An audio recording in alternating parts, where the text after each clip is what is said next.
you make really good money. I'm talking about you can make as much money as you want. I feel like you can be in the same range as some of the lawyers, You can. You make the money and you also have the freedom. Why would you not do it? Welcome to Six Figure Trucker, the podcast where we share advice on how to be successful in trucking and have fun while doing so. We'll share stories, news, and advice on how to earn six figures in trucking, and we'll speak to guys and gals that are already doing so. Let's get to the show.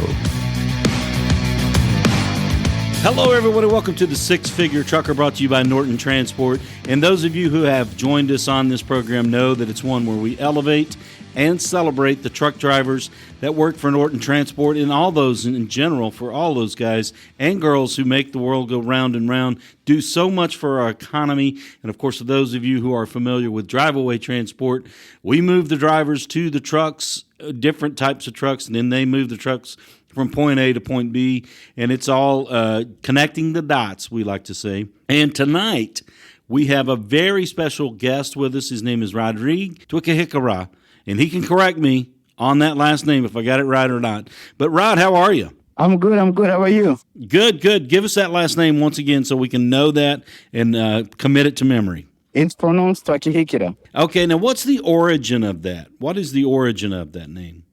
Oh, it's a Congolese name. It's a country in Central Africa. Yeah, it means getting close to it. That's the meaning of the name. Getting close to it? Yes. Is that something that you kind of live by? Yes. Everything that I do, so let's say if I set a goal to buy a house, I kind of like use my name to kind of like hustle to get the money to get the house. That's awesome, man. Do you mind if we just call you Rod, just for simplicity's sake? Yeah, that's fine. That's what my friend called me anyway. Okay. Now, Rod, take us back to Africa. Tell us what it was like. And you were born in 94, is that right? Yes. Okay. Take us back to 1994 and the life of Rod. Kind of take us back right there. Oh, yeah. Yeah, take us back to the beginning. So I don't really know if I can tell you 94 because I was a baby, but my mother told me in 94, you were in Congo, in this little city called Uvira. And so there was a coup. Basically, there was, what a coup is, where the president was trying to take over by force. And it was really bad. So in 94, my parents had to move from Congo to Burundi. It's a little bit far, but according to them, they told me that they had to walk from one country to the other. And I was basically a baby. They were carrying me my mom was carrying me on her back during that period. That's quite a story, particularly a way to start your life, moving out under oppression there from the government. And what happened from there? Yeah, so from there, they moved to this country called Burundi. It's really, really tiny country. You can't even see it on the map. And then that's where I grew up. I grew up in Burundi. They speak French, Kirundi, Swahili. So I speak about 4 or 5 languages. Bust out a couple of those languages on us. Let's start in French. Tell us what you do for a living and tell us in French. Je conduis le truck, la tracteur. Now, give that to us in English. I'm a truck driver. And give it to us in your country where you grew up there. Matembeza truck.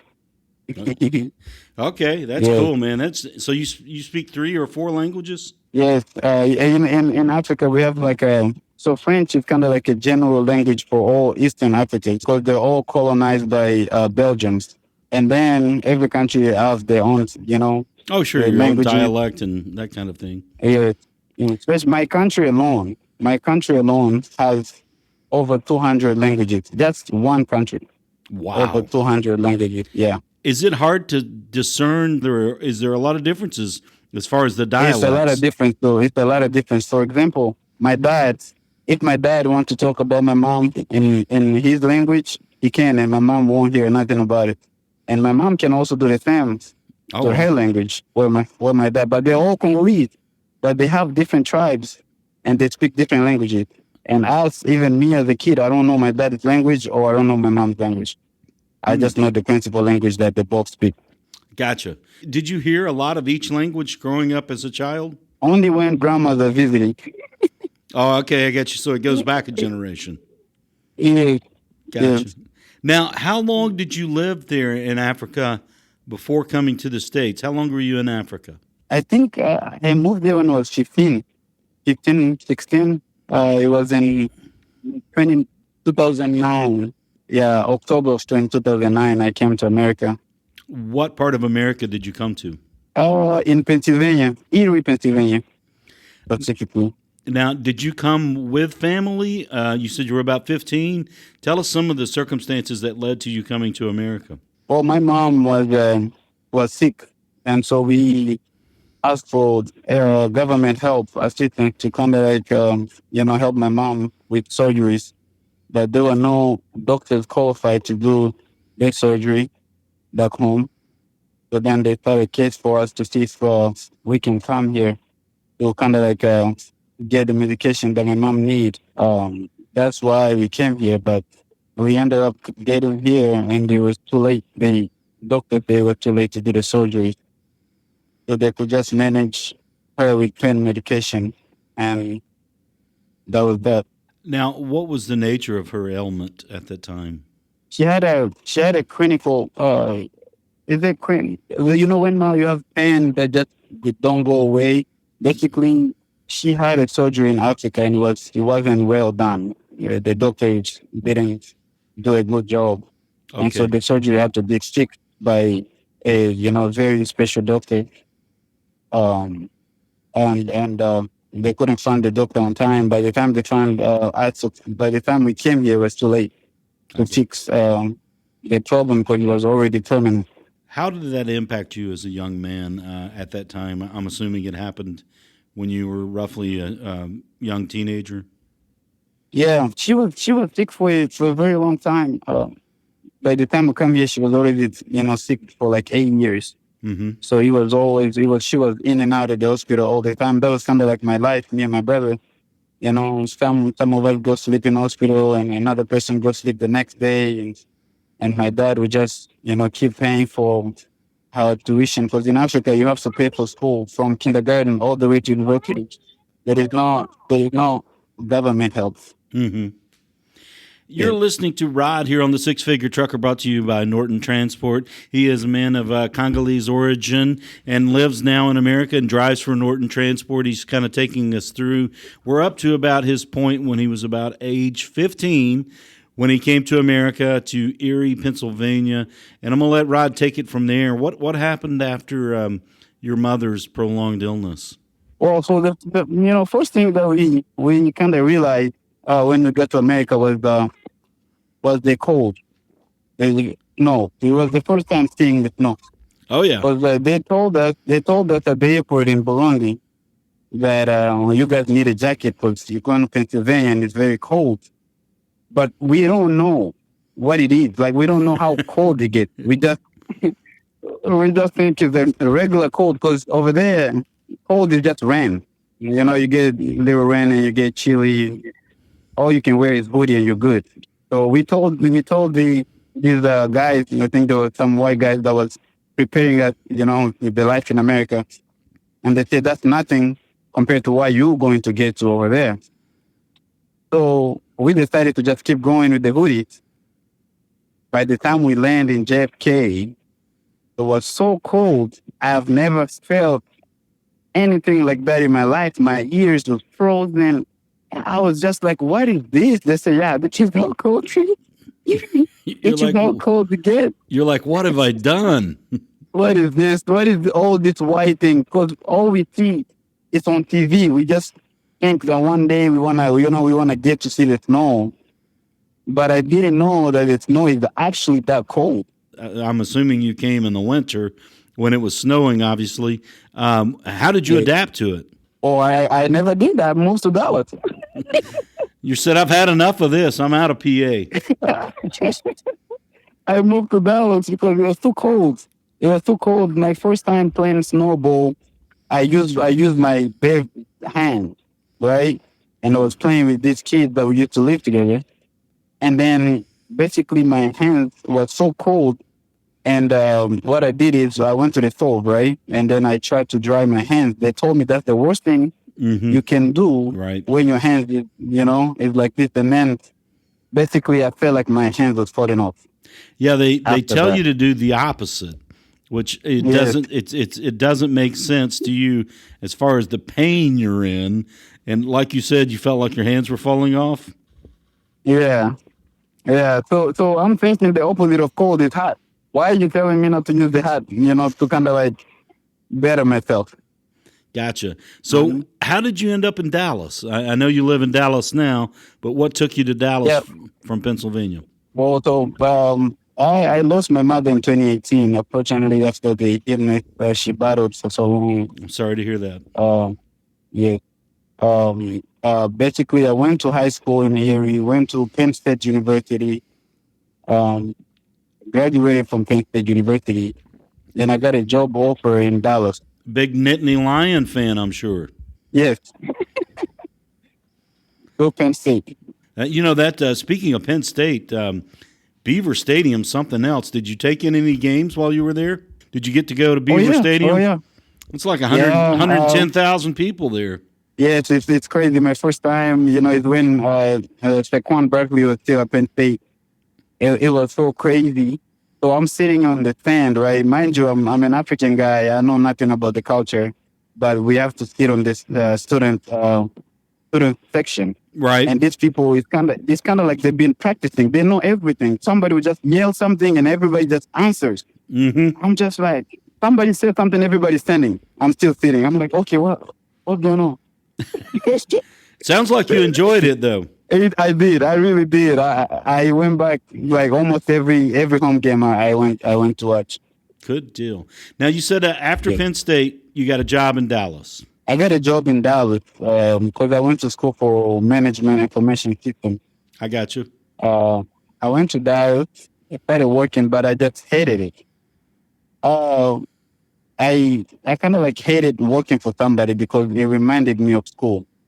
You go to work, they tell you to take some paperwork at home, and you have to go. And it reminded me of school. I'm like, I just finished going to 4 years of studying, and now you're telling me I have to do this again to get paid. It just didn't add up for you. It didn't add up. So somebody talked to me about driving.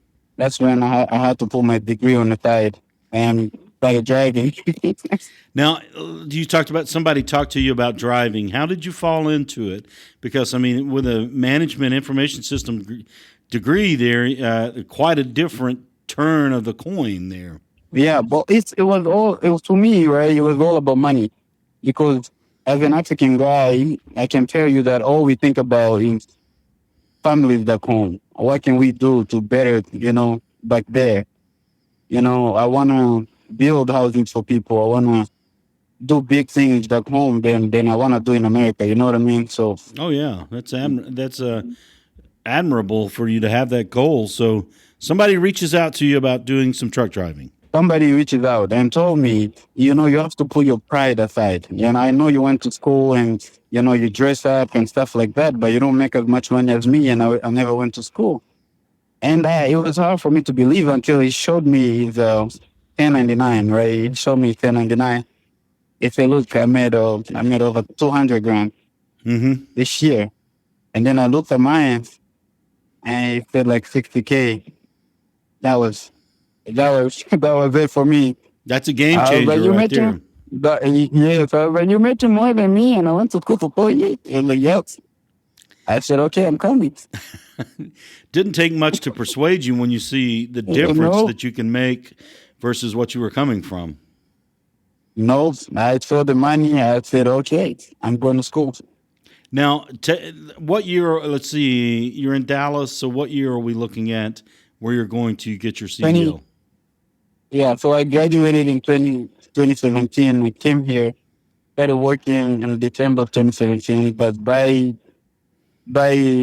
August of 2018, I was already, on the driving school. Gotcha. How long did it take you to complete your CDL certification? At the time, it was very easy. It's not like now. It only took me 2 weeks to complete it. one week to get my permit, and then the other week to learn how to drive a semi. Took the test and I passed. Gotcha. Now, what's your are you Class A? I'm assuming you are. Yes, Gotcha. Now, so you've been driving since 18, is that right? Did you get a job right yes, after getting your license or passing the yes. test? Uh-huh. How did you start off in the driving sphere? What type of driving were you doing? When I started, I did teams. I did team driving. Because at that time, the companies were paying, like, I think 20 cents or 30 cents. I can't remember if you do single driving. And so I realized that I can make more with team driving. So my friend Aruna actually also works for Norton right now. Um, teamed up. We went to school together. We got to know each other from there. So we talked to each other. We said, hey, let's just do a team. So we just did a team for like 4 to 6 months, and we were done with that. You're listening to Rod here on the Six Figure Trucker, brought to you by Norton Transport. Now, Rod, we're very grateful to have you on the program with us. And you were talking about team driving. Now, most of our listeners are very familiar with the jargon, the terminology, but kind of break it down for those who may be new about what the team driving aspect is. Oh, the team driving is basically when the trucks basically don't stop. One driver drives 10 hours, another, as soon as you park, another driver wakes up and take over. Just You nonstop. just do that over non-stop, over and over. It's very tiring if you ask me. There's only so much quality sleep you can get in a sleeper or in the Yes, passenger side. yes. And now, how long did you do the team driving? I only did it for 4 to 5 months, and well, the guy that I did it with is my best friend. Like I said, we're still together, even in North till now. But we started getting tired of each other. Like, you see Yeah. him all the time. He sees you all the time. Yeah. He's looking at you eating. You're looking at him eating. It was just too much. 24 hours in a tractor together is Yeah, that can yeah, grow short quickly. yeah. Now, do you stay in touch with your best friend? Yeah, he's my best friend. His name is Aruna. Afando. He's also with Norton. We actually came at the same time. Gotcha. Now, you went Yeah. from the team driving. What happened next? I wanted to take a break from over the road, so I started driving local here in Dallas.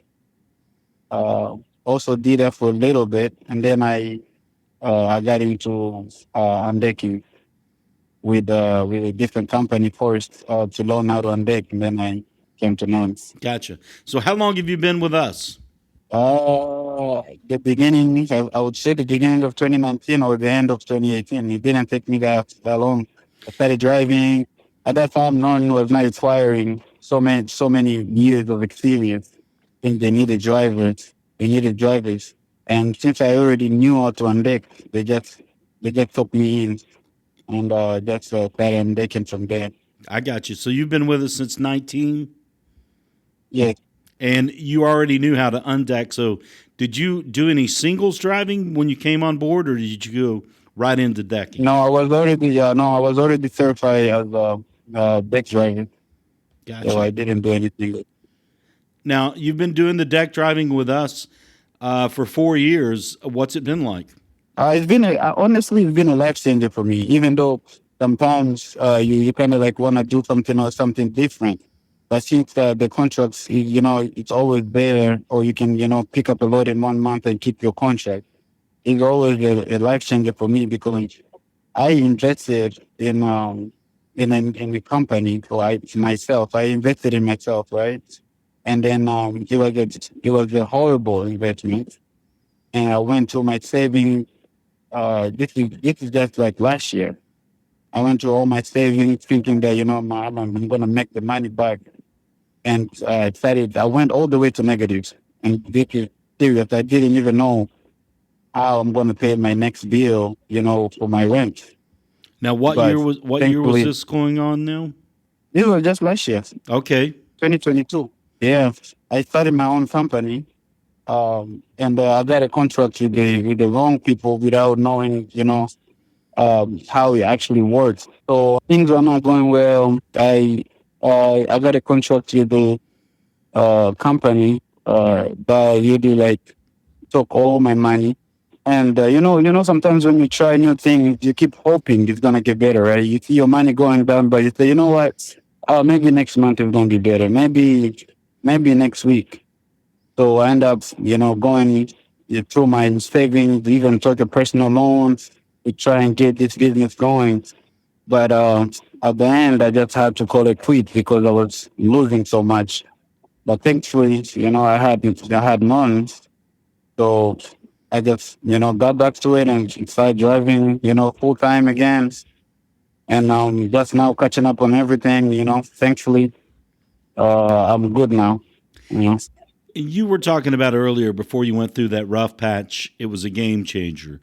What is your Yeah. lifestyle like now that you're back in above? You're not swimming below water, but you're above water. To anybody who, would want to join Norton or anything, I always tell my friends, because I've got a lot of people, in the company. It's such a big, you work, but you have so much freedom. You have so much freedom. You can go on vacation anytime you want. Nobody's going to tell you nothing. You can make your money and go spend it, or you can spend, or you can make your money and save it. That's why I said it was a life changer for me, because nobody want to work 24/7 and only get 2 weeks off, in 12 months. Because that's what these people are getting in offices or whatever you are, or even works as a truck driver. They give you home time for like in 4 weeks. You go home for 5 days, you know. And now And so when I you're a family man, so yes, have you been able to take some vacations that have been memorable? yes. I went in the Caribbean. This place called Tucson Caicos. Oh yeah, Yeah, I went to Tucson Caicos. It was really nice there. I actually went to me and my other friends that drives for Northern. We went on a Vegas trip recently. We stayed there for like a good 5 days. oh, out in a trip to Vegas. Yeah, we did. Almost all my family works for Northern. Now my brother, my best friend, my in-law, my cousins, we're all there. They all work for Norton. You were saying? Yes. Wow, keeping it in the family. That's awesome, man. Now, yeah, absolutely. I wanted to back up for just a second there. Turks and Caicos. Was that a good time for you to get your toes in the sand? Did you have a drink with an umbrella in it? Tell us a little bit about Turks and Caicos. Yes, I did. I did. We had people come. We had some chef come and cook to where we were staying, catering. We had some island drinks, some coconut water with tequila in it. It was a refreshing time. I had a really good time. Good times for Rod here. You're listening to Rod here on the Six Figure Trucker, brought to you by Norton Transport. Now, Rod, you said you went to Vegas with some of the people here from Norton. Tell us about that Yeah. trip. Oh, that trip was so it was very hot in Vegas, but we managed. It was about 5 guys, and out of the five, it was about seven. Out of seven, four works for none, and three are my friends from Penn State. Okay. Yes, So you were surrounded by friends there. yes, I was. I'm going to go out on a limb here and say you had a good time in Vegas. I sure did. Now, I'm not sure if it was Vegas or not, but I understand word on the street driving a truck, working in management information system is not the only thing you have done. Oh no, I've done quite a bit. Please tell us.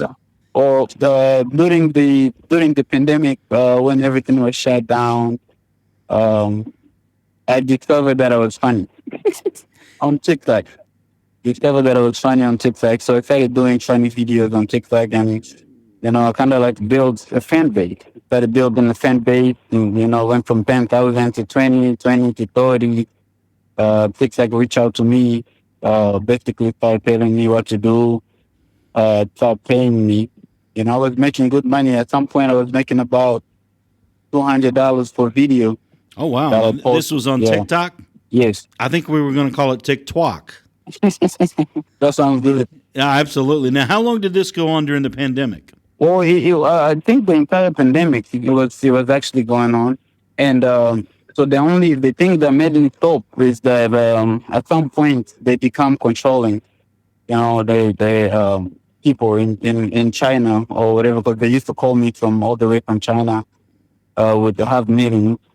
But I started doing things that I wasn't enjoying anymore because they're basically telling you what to do now, which songs to play, which drink to have on your hands, and it just They were became taking all the fun out of it.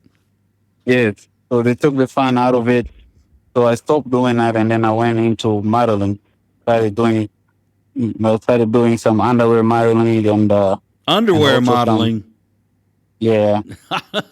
Hey, truck driver from underwear model to truck driver. Now, who did you do the underwear modeling for? Well, I did a Calvin Klein. That was just the one underwear that I did. My fiance at the time did not like me being naked on half naked on camera, so I just did the one photo shoot, and then I was done with that. I started doing some actual clothing model.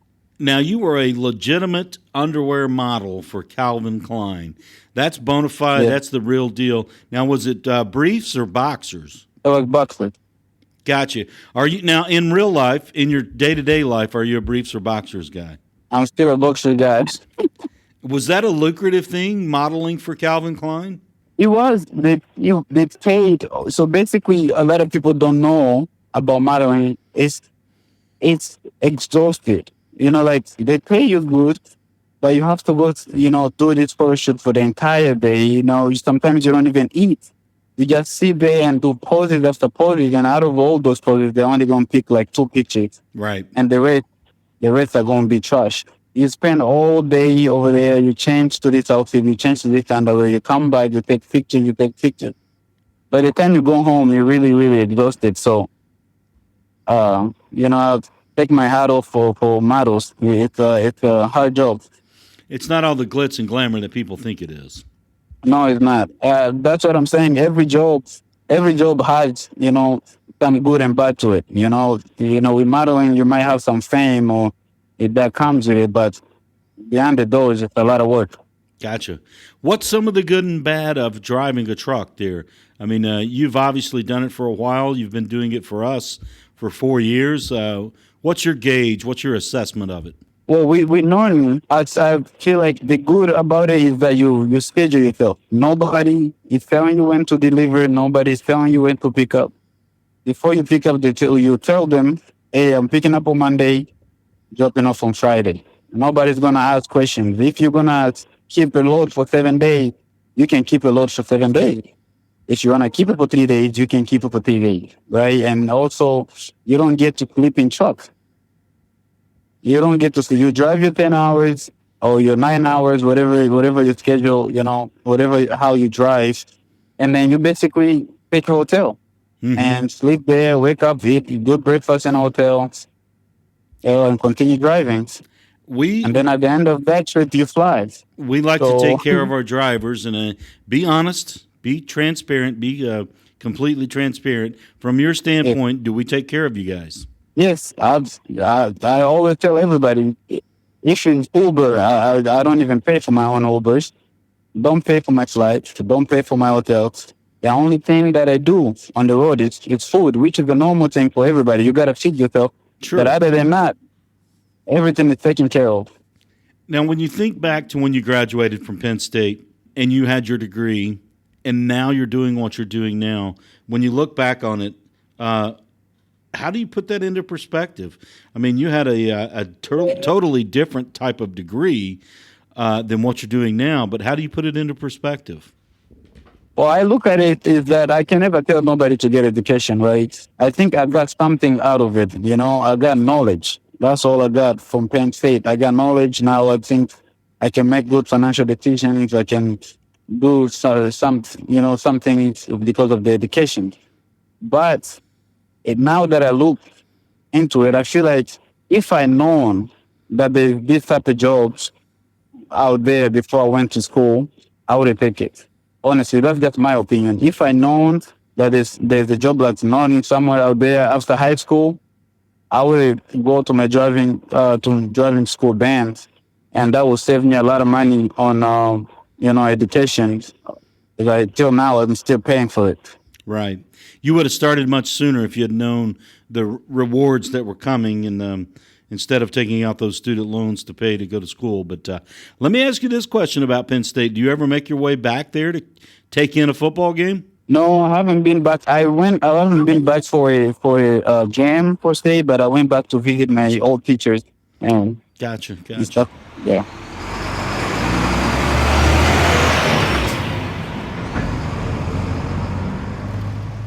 You're listening to Rod here on the Six Figure Trucker, brought to you by Norton Transport. He's been with us for 4 years, has a very interesting life. As you heard, he was a underwear model for Calvin Klein, a guy that wore boxers. Now, we had talked earlier, that's not the only thing you've modeled. No, yeah. I also did H&M. H&M is they have clothes for boys, girls, basically for everybody. I did a shoot for them. I was actually on the H&M website, H&M Man website for quite some time until they took it down whenever the season was over, because it was only for the summertime. Gotcha. Do you see yourself modeling some more? I mean, is that behind you? You're still a young man. I don't know what the age range is on models, but is that something you can still do? I do it for fun now, just for my sake. I just do it for fun. I like looking at myself, buy some good outfit, take pictures and post them. I do it for fun. But if any opportunity for money comes one day, maybe, you never know. Gotcha. Now, do you still do anything on TikTok related to the modeling or otherwise? No, I don't do funny videos no more. I just I do regular videos that's not for the crowd and for myself.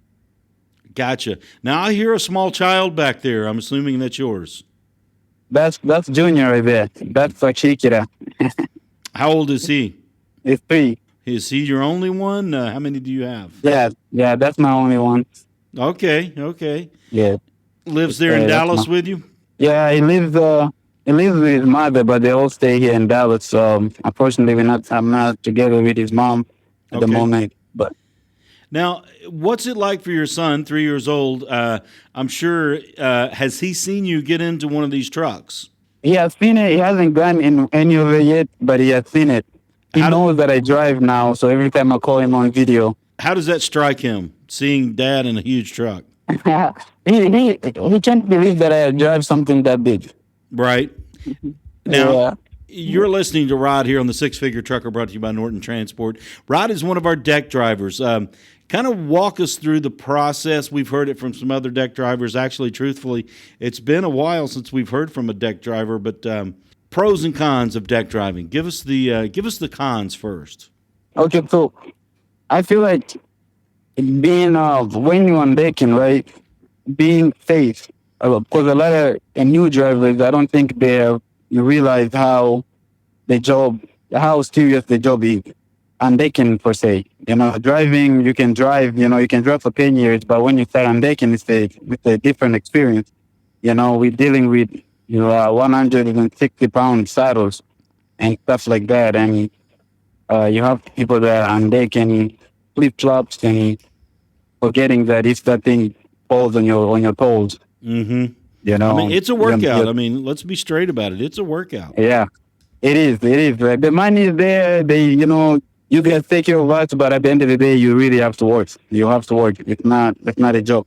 It's not a job for the weak, physically weak, and it's not a job for the mentally weak. I mean, it takes a lot of thinking and planning to be a deck driver.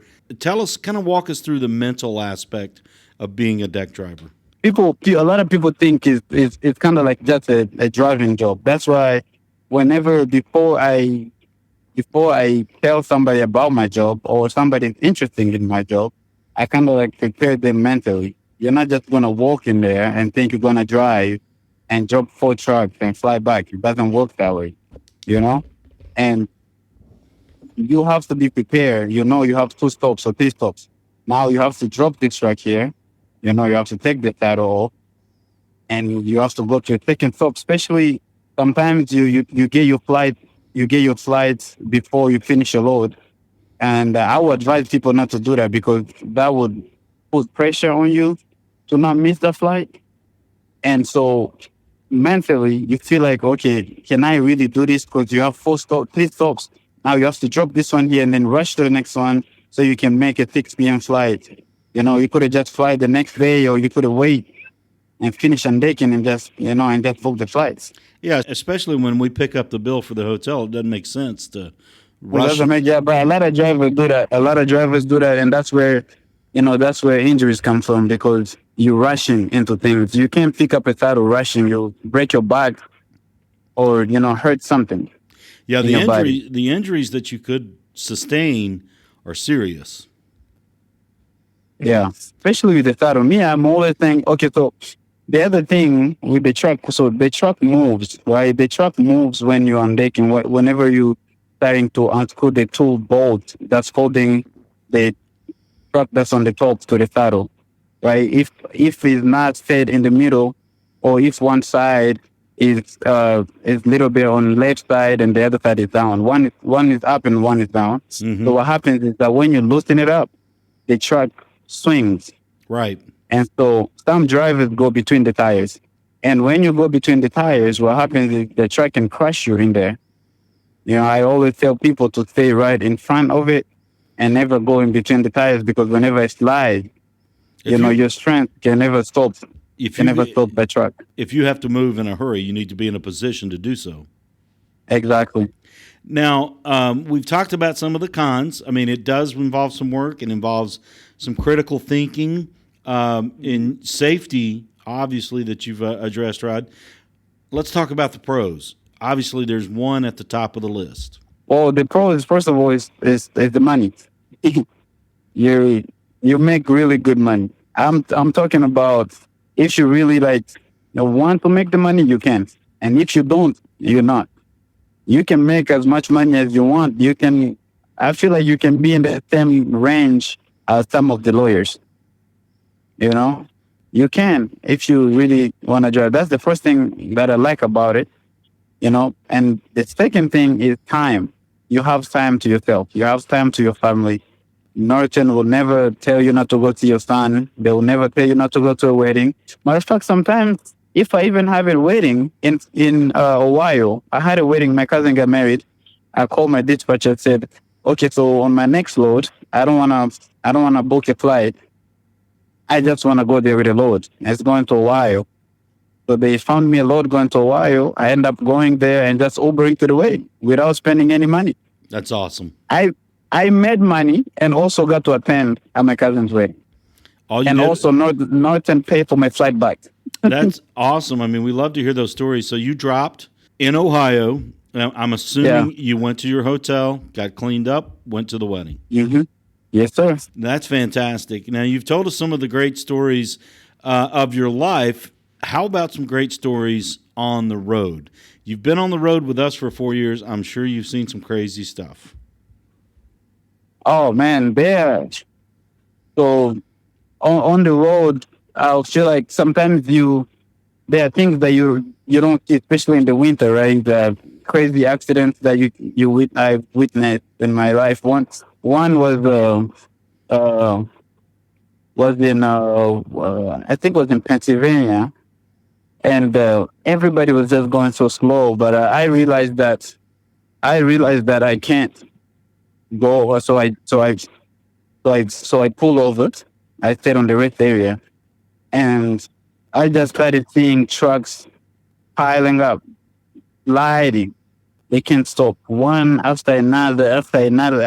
I think it was like 15 or 20 trucks that was there.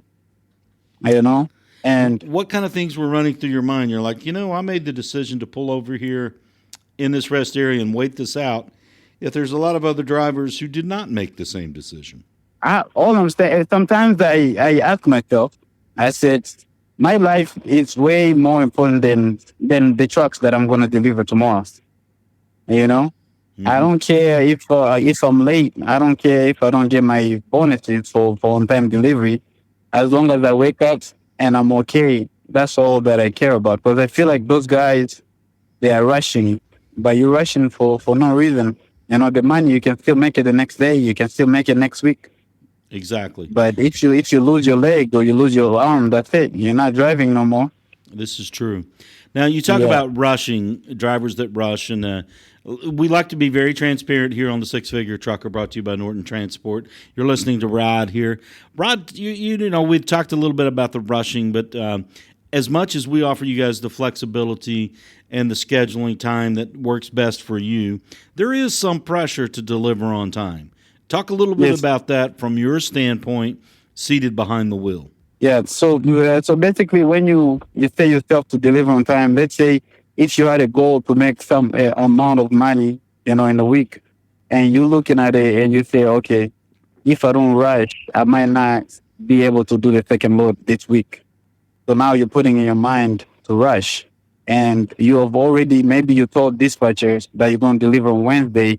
And when you get on the road, you see that you're going to deliver on Thursday. So now you're putting yourself in a situation where you want to get the bonus. You want to rush to try and deliver on Wednesday so you can get the bonus, right? So you drive long hours. Yeah, a lot of people drive 8 hours and go to sleep. But when you're rushing, you drive the entire 11 hours, whether it's the night, whether it's the daytime, because you want to make it the next day or Wednesday so you can get the bonus. And sometimes that's really like hard on your body because you drive overnight, you wake up in the morning, you undeck, and then right after undecking, you start looking for a flight so you can go back to get another load so you can get to your goal for the week. Gotcha. Are you an 8 hour a day guy? 10 hours a day? What's your? I'm a full all the hours that I can. Okay. I'll drive all the hours that I can. Especially sometimes I pass by home. Obviously because I live in Dallas. I pick up in San Antonio, and almost all the loads that I do they go east. So I have to pass through Dallas. I get to see my son. Maybe spend the night here. And then wake up in the morning and start driving. I always drive the 4 or 5 hours, get here, go see my son, rest, go to the gym in the morning, and then I'll do the long driving after I rest at my house. You made a good point there. We've talked to a number of drivers here on the Six Figure Trucker, brought to you by Norton Transport, who talk about exercise and the importance of it, obviously not for the obvious examples of exercise, but how it helps you to stay sharp, stay loose, and stay energized for that time on the road. Yeah, honestly, it's unhealthy. I feel like driving it's unhealthy. We sit for so long, and we don't eat good meal, right? So you sit for 11 hours. You stop to a low check stop, so pilot whatever check stop it is. You get a sandwich. You get it's either pizza, burgers, or chickens. Right. That's it. And then once you finish driving, all you're doing is sitting for 11 hours. Or you can stop, take a 30-minute break, do your safety checks and all that stuff. But mostly you drive for 11 hours. And then right after you finish, you go again, you sit in the flight for another 3 hours. That's why I like to take, 2 hours, you go to the gym, run, that way I don't be tired as much when I'm on decking. And it's also good for my health. Get the good when it's good. Mm-hmm. Now, let's talk a little bit about Africa here. Do you get a chance to go back? Do you still have, I'm assuming you have family there. Do you get a chance to visit? Yes. So when I started working for Norton, that's when I had the flexibility to start going back. I started going back. At some point, I was going back every year until 2021. I went back in 2021 and I came back very, very sick with malaria. Because there's a lot of, especially in East Africa, there's a lot of mosquitoes. I'm talking a lot. Right. So it's crazy. I'm taking some medication here. I go with it in Africa. So when you shower, you just apply it to your skin. That way the mosquito bites don't do nothing. But it's so many. You can avoid all of them. I was supposed to fly on Sunday, the evening of that Sunday, and then I started throwing up in the morning of the Sunday. went to the hospital. They say I had malaria, but I cannot tell the airline that because then they would delay me. They would try to tell me to stay till uh, I get better in Burundi and then fly back to America. So just stay quiet and wait till I get here.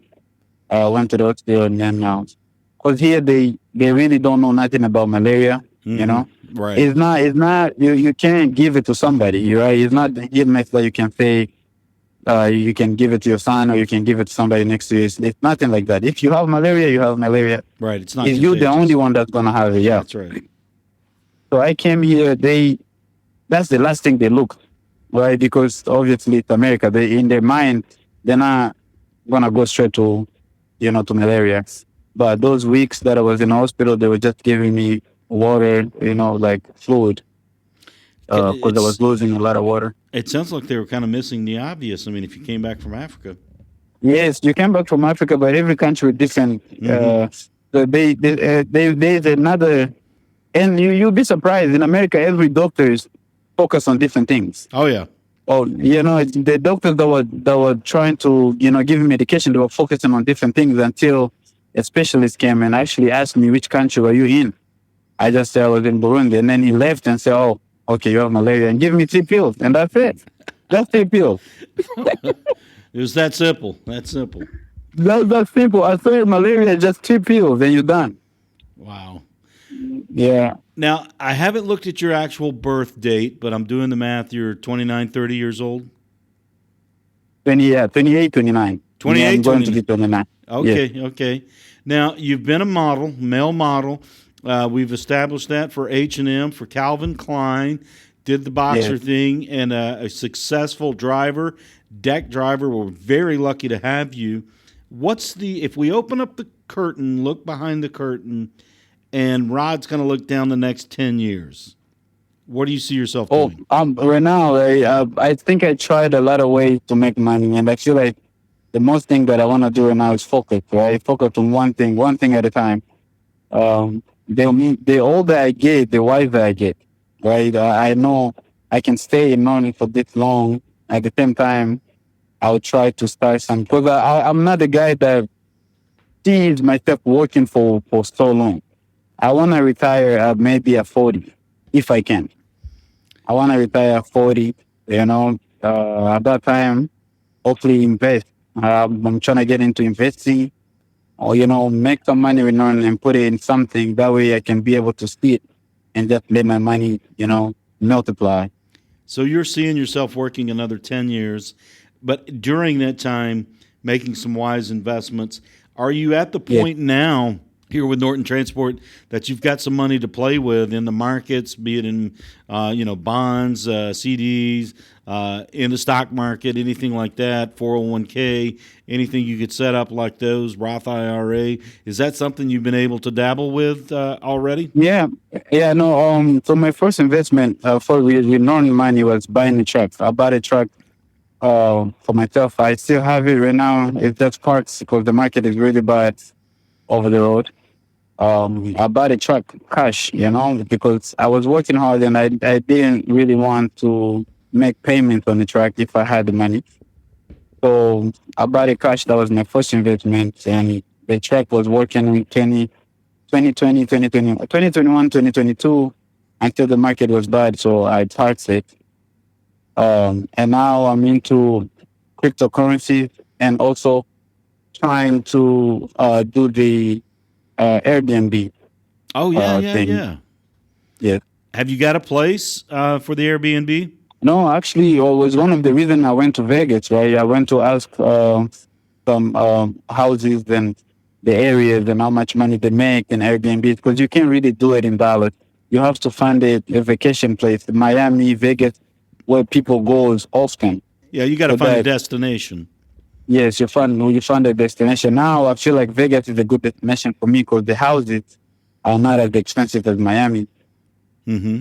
So if I was to take a mortgage, I would do it in Vegas, and then over there, the houses still are in the range of 400 to 500K, which is the same in Texas anyway. And then the mortgage is gonna be around 26, 27. But with Airbnb, you are making about that amount in a weekend. Right. You make it all back, and you're knocking out your principal and making money after that. Right, right. Now, is this something you're going to venture into in the next few years? That's right. That's my focus right now. Actually, my focus right now is to save up some money, maybe 20% of the house, and go to Vegas. Or if I find another destination that's better than Vegas, I'll put down on the house and I remodel the house, put some furniture in there, and just do Airbnb. But for now, it's wheels on the ground and keep on trucking. Right now, I will drive till I achieve everything. Yes. What's it like for you in the cab there when you do 3 trucks or 4 usually? 4. I like 4. You do 4. What's it like sitting in the cab when you've got 3 behind you? It takes a lot of focus. A lot of people don't understand because as soon as you move, right? As soon as you move the first truck, all 3 trucks, it's like a snake. Mm-hmm. So, yeah, you can never go fast in traffic. You always have to go really, really slow because if you go outside the lane with your first truck and you try to swing back in the lane, the back truck is gonna be worse. The back truck is actually gonna swing and can hit another vehicle back there. You just have to be cognizant of it the whole time. You really have to stay in line all the time. And if you try to swing, especially if you're going 65 or 64 miles an hour, you swing just a tiny bit, the back trucks are just everywhere. Yeah, yeah. You're listening to Rod here on the Six Figure Trucker, brought to you by Norton Transport. Rod, we're reaching the end of the program here, and just one thing I wanted to ask you. Common question we ask a lot of our guests here on the Six Figure Trucker is, what would you say to a prospective driver, someone who's never done Driveaway, and obviously you're a deck driver, but kind of address both points. If you want to come in as a singles driver or if you want to work your way up to be a deck driver, what would your advice be? Totally candid, totally transparent. What would your advice be to someone who's considering it? Well, I would say I can't speak much about single because I'm a deck driver, but I would say on the deck side, and if you are just a driver, experienced driver, you would get your time here. And if you are a deck driver, you have everything that you want. The most thing that I fight for, I feel like in my life is time. Because I like my time to see my family. I like my time to do whatever I want without somebody calling me to tell me, hey, you got to come back to work. Just that freedom. It's the freedom. You make the money and you also have the freedom. Why would you not do it? If I drive a trailer, I'm basically forced to work 3 weeks in a row. Sometimes some people even go on the road for a month. And your company tells you, okay, now you are qualified for 5 days at home in a month. Yep. Yeah. His friends call him Rod. He's been a great guest for us here on the Six Figure Trucker, brought to you by Norton Transport. Now, Rod, I got to ask you this last question here as we head into we're going into late summer. Any vacation plans for you and the little one? Oh yeah, I wanted to take him back home to Africa, but his mother says is a bit young, so we should wait till he's 5 years old. But I want to take him to Disney World soon here when the heat is not too much. Gotcha. And I myself want to go to London because I'm a Manchester United fan. I want to go to London to watch them play. I watched a little bit of the World Cup. What was that? A couple nights ago there, the women in the World Cup. I know you're a Manchester United fan, but do you follow the World Cup? Yes. I'm a soccer fan, period. Even now, the women World Cup is going on right now, and USA is actually doing good. Oh, yeah. They came up with a draw against the Netherlands there, but Rod, we appreciate you joining us. You've been a fantastic guest here on the Six Figure Trucker, brought to you by Norton Transport. Anything you want to say before we sign off? No, thank you for having me. I really appreciate talking to you guys, and I hope that my stories inspire somebody to do good in life. And if you're thinking about driving, Norton is the place to go. Thank you very much, Rod, for being on the show. We really appreciate it. Thank you for having me. Six Figure Trucker is brought to you by Norton Transport. Norton Transport is a drive-away trucking company that customers can rely on. It offers excellent independent contract driving opportunities to professional, courteous, and qualified drivers that can provide the kind of service we deliver. If you're interested in learning more about Norton or just want to subscribe to the show, check out 6-figuretrucker.com. That's 6-figuretrucker.com.